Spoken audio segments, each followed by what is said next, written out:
From your perspective of view, which industries and capabilities will be the most critical in underpinning, let's say, supporting the next phase of New Silk Road, and why? Let's start with James, please. Okay, thank you very much. We already heard the comments about AI impact. And from our vantage point of view, we invest in leading edge technology companies, mostly in China and also partially globally.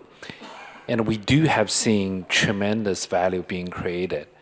In AI, we are not just talking about large language model or AI application. I call those innovation are bits and bytes, bits innovation. But one element most people missed is in the physical world innovation. I call atoms innovation. And you certainly can relate to NVIDIA's become the highest market cap company in the world. And there's so much innovation in the hardware side that's developing relates to AI. And so I call them atoms innovation. And relates to robotics and many others. And that part we see China now is leading in many of the atoms world innovation. And it extends to energy innovation, which is really a bottleneck eventually be for AI. So all those related, we think will have a tremendous impact on the economy, is the intelligence and the AIs and the robotics. Be happy to discuss more. And I think that has elements that impacts the Silk Road. So we can talk about that later. Okay, let's move to Dr. Jonathan Choi. Yeah. And what's your view about what's industry and the perspective critical supporting the next phase of New Silk Road? And I'm the chamber chairman in the Greater Bay Area. And I would like to say that the work has changed. In the past, most of our members, they do the manufacturing in the group, the Greater Bay Area, and they invest a lot in the Southeast Asia. They do it in the textile, garment, and all these things. But now, for the new Silk Road, it's changed. I think most of our members, especially in GBA, they focus on the renewable energy. Energy, I think, is very important. No matter it's AI, data center, whatever, you need energy. Therefore, in the future, renewable energy is very important. Especially, we are talking about carbon zero. They are working on solar, wind, and many, many more. Therefore, I think energy itself, it is very, very important that is related. For example, now we're all talking about EV car, the battery, all this in this energy. Therefore, green energy, I think, is one very important sector. Secondly, I just feel that the digital technology and telecommunication is also very important. As you know that, we are now talking about all the AI and all these things. It is related to digital technology.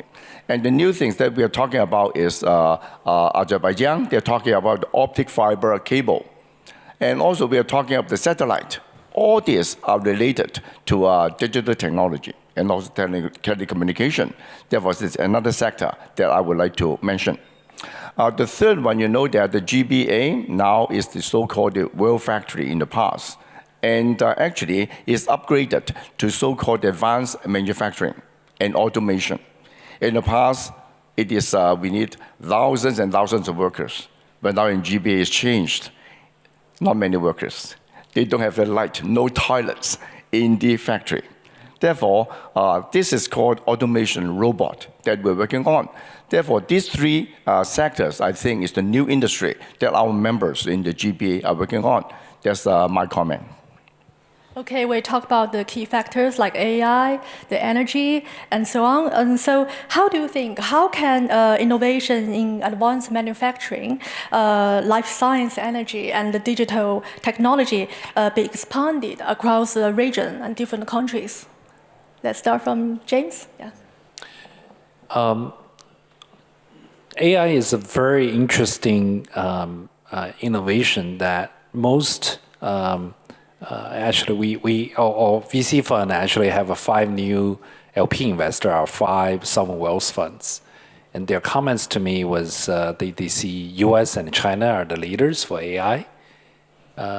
Mistral in France have some models, and it's distant third, but mostly the innovation is from those two countries. So different countries, the rest of the world are trying to figure out the impact on them and how they access to these technology. And I think they will proliferate across the world, and mostly from those two countries. And that's not only for AI. I talk about the bits and atoms innovation, but AI is really accelerating many of the areas that, for example, drug discoveries. And we have a portfolio company just started 4.5 years ago, AI drug discovery, and reached 2 pipeline drugs sold for $2.5 billion US. And we have never seen that before in traditional drug discovery. So AI for drug discovery, for material science, and that's going to increase the productivity in many of the fields. So all these innovation, I think it's very critical. They will be proliferated and be shared. And one observation we had was the AI intelligence actually is costly. It's not like internet. You build an information highway, you lay the fiber, you can use it. But every intelligence answer has to be generated by the tokens. And the token is computed. That's why NVIDIA GPU is so valuable. But people don't realize there's so much other hardware requirement. So as you scale the AI and the intelligence, you need that hardware. You need that data center. It's intelligence factories. And so give you one example. There's a company I invested 10 years ago in China. They do fiber technology. And last year, their profit is $1.5 billion US. And so all that kind of technologies, I think they will be shared, but the cost is so high. And so one thing we observed in China, the really, because a lot of the limitation on the chips supply, they were able to come up with the large language model. It's open sourced, and it's a much lower cost and used globally. So that's I think it's critical as we expand it and trade it, the partners, and the need to look at different alternatives and look at the cost and availability. And so I think it'll be very interesting next 10 years. And what's your view, Dr. Jonathan? About innovation, I think AI is, of course, one part that we're talking mostly recently.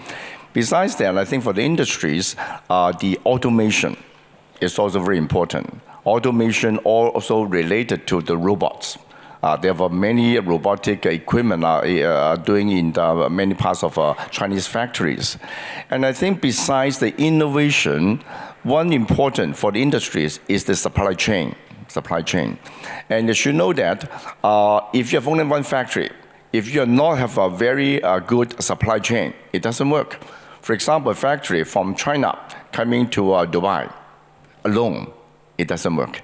Because you see why GBA today is one of the world factory in the world, because the total supply chain within the GBA, I think, is excellent, one of the best in the world. For example, when we are moving most of our factory to Vietnam recently, we have to move the whole supply chain to Vietnam. Otherwise, it's only, for example, a car industry. If you only an EV car, the factory itself, assembly line going there, without all the spare parts following them, it doesn't work. Therefore, I just feel that innovation is one way to upgrade the efficiency. Secondly, the whole supply chain is more important for all this industry if they want to go abroad. Thank you. Okay, so the innovation may open the door, but execution determines who actually walks through it, right?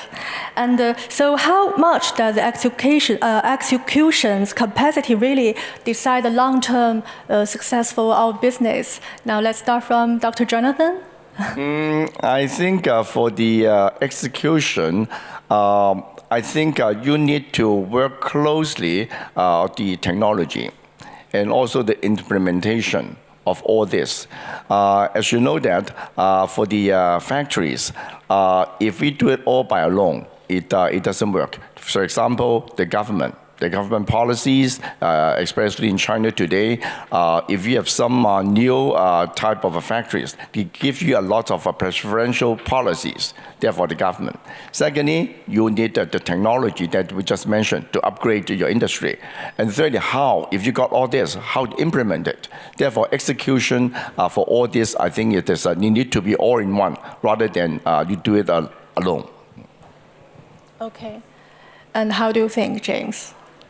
It's getting more complicated. Actually, particularly this year with all the trade war going on, and I can share one example.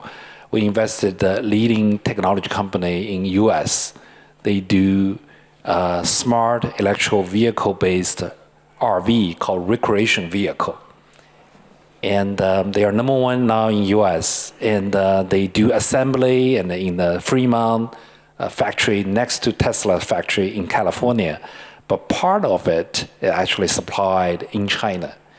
And in April, at the peak of the US and China trade war, the tariff on China was 145%. So that kind of throws everything kind of totally in a turmoil. And fortunately, we have given them advice. We were the seed investor for the company. We are the biggest investor. We cut the first check. And we advised them for alternatives, diversification. And fortunately, they had the plan B. So their impact was actually pretty minimal. So I think in the future, it's not just about technology or execution. I think you, from the ground up, you have to design the company for the different markets you want to address internationally. You actually have to build also presence and the alternative diversify the supply chain and understanding all the changing geopolitical compliance issues.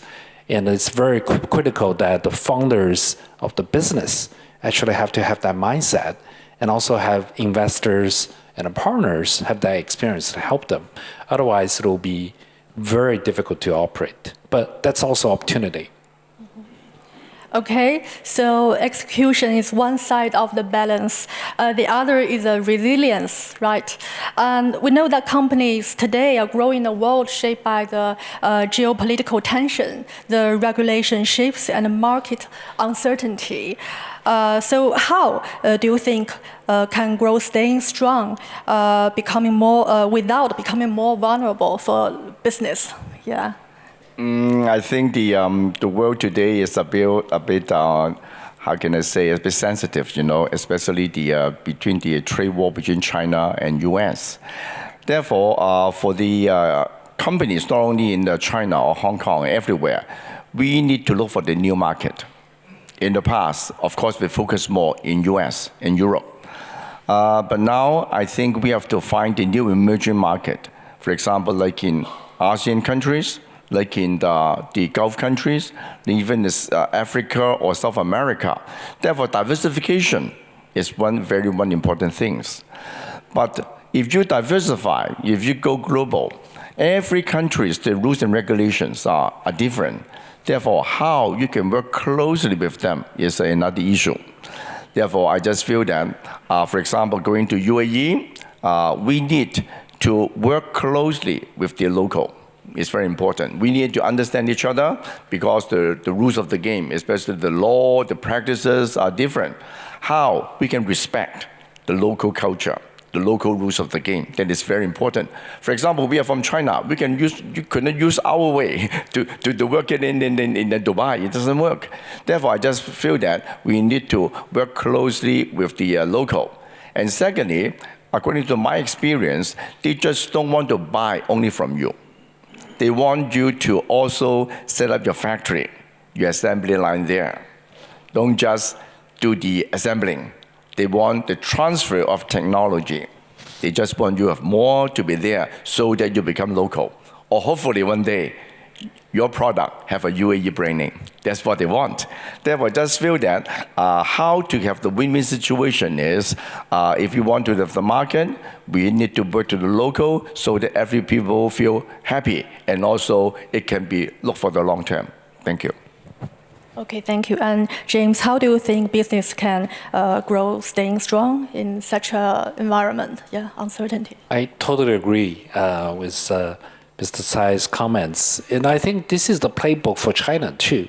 And if you look at how they developed in the past 40 years, and they have a market, and they invited technology company from Europe, from US, but really opened up the R&D offices locally, not just sales channels.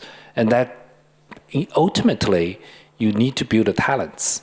And the talents, although there are a lot of smart people, they want to access the cutting edge technologies. So I think our advice to our portfolio companies is also you need to think about having a really strong local partners, and you build a local business and the operation there.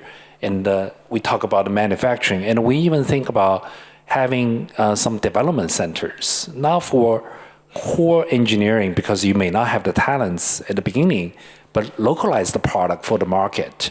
And I think that's really the win-win situation, because if you look at EV car technology, China is very good, but Europe is very worried. Germany car technology is facing that kind of threat. But once you actually manufacture and build engineering and train the local talents and help the local economy, I think that's more sustainable going long term.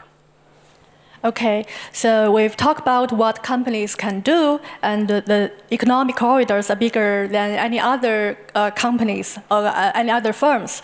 So how should industry, governments, and technology providers work together to build corridors, not only connected, but truly sustainable?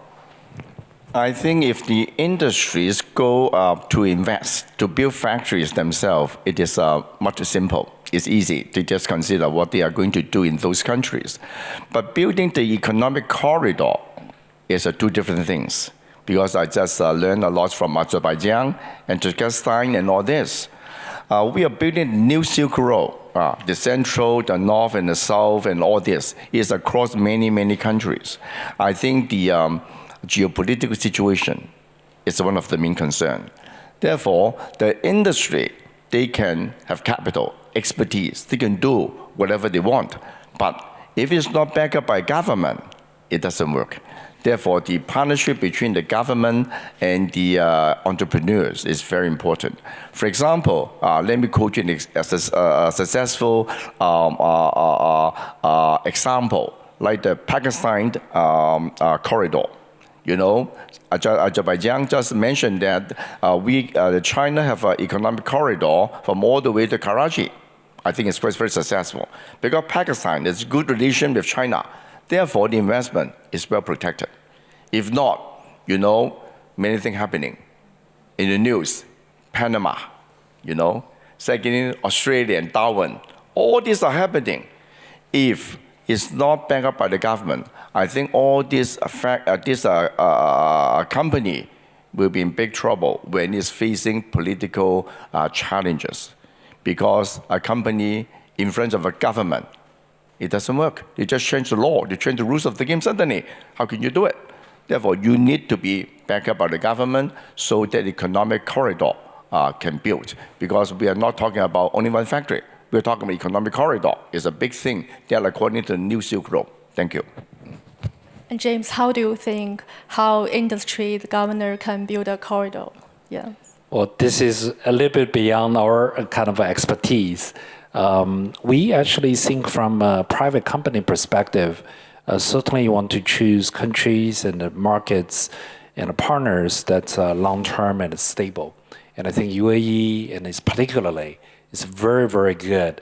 And but also, I think we were really surprised with all the geopolitical changes. And so our advice is to the companies is you need to diversify. And certainly you want to build a very good local relationship and a presence and contribute to the local economy.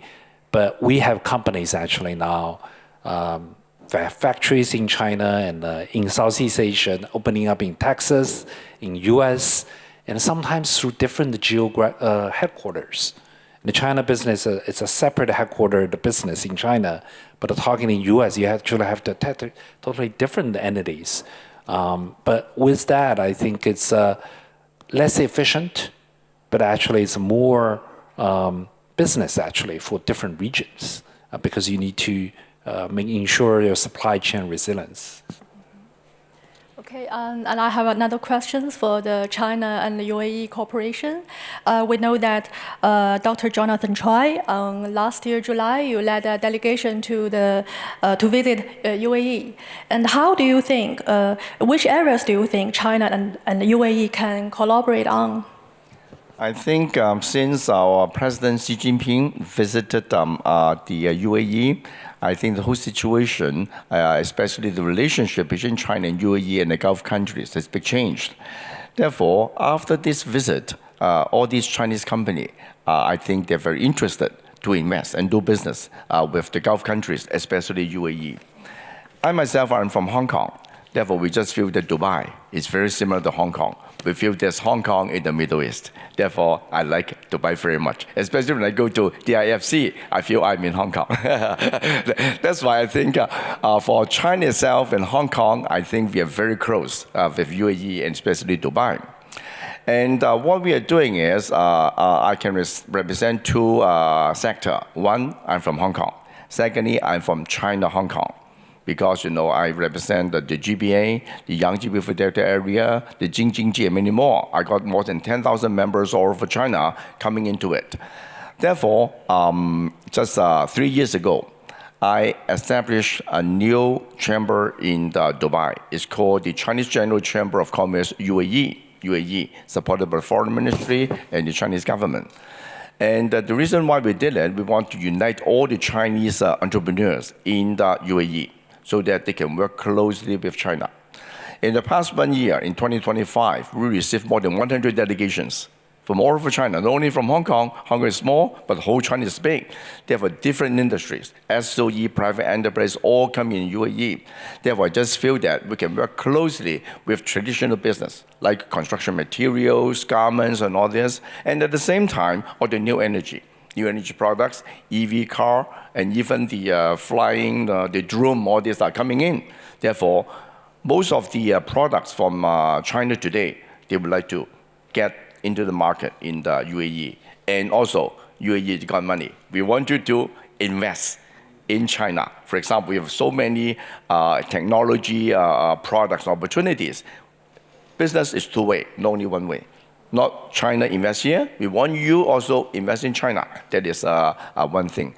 Second is, in order to promote better cooperation between China and UAE, because I'm from Chinese General Chamber of Commerce in Hong Kong, we have another organization called the World Chinese Entrepreneurial Convention, more than 30 years history.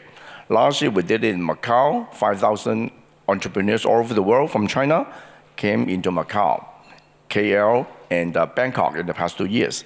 In 2027, next year, we will do it in Abu Dhabi. We decided already about 5,000 Chinese entrepreneurs all over the world will become in Abu Dhabi, of course, with Dubai. And I think after then, I think it will enhance a much better cooperation between UAE and China. Thank you. Okay. We still have 2 minutes, and James, can I ask you questions?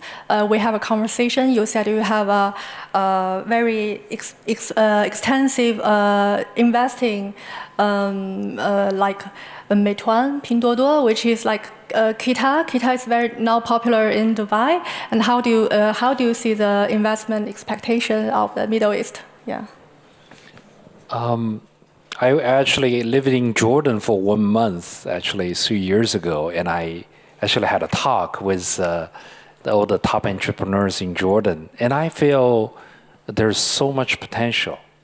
And certainly the market may not be as big as China, but you look at the talents, look at the people's desire to make a better living, and I think also they not only look at the success from to the east, look at China, look at the US.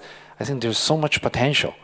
So I just don't have all the time to spend here, but I do have an LP investor from UAE and other parts of the MEA region, and we want to be helpful. And so we host a lot of visits from Middle East industries and the investors, and they actually more and more come to China to see kind of the future of the world. For example, robotics, and we are the investor for a company called Unitree. And you probably have heard about the company. They are the top robotic company in the world and extremely profitable. Their last year profit is over 100 million US dollars. And most people just don't know it. But you actually get to see beyond the Unitree, there are other leading edge technologies. And I can share I think in UAE and a lot of entrepreneurs, they may not do the cutting edge hardware innovation, but a lot of digital AI application that's really happening in China that can really help entrepreneur can develop here. So that's something we are working on. Okay, and thank you very much for our two distinguished guests, and thank you all the audience for joining us. Please enjoy the rest of our summit. Thank you. Bye-bye.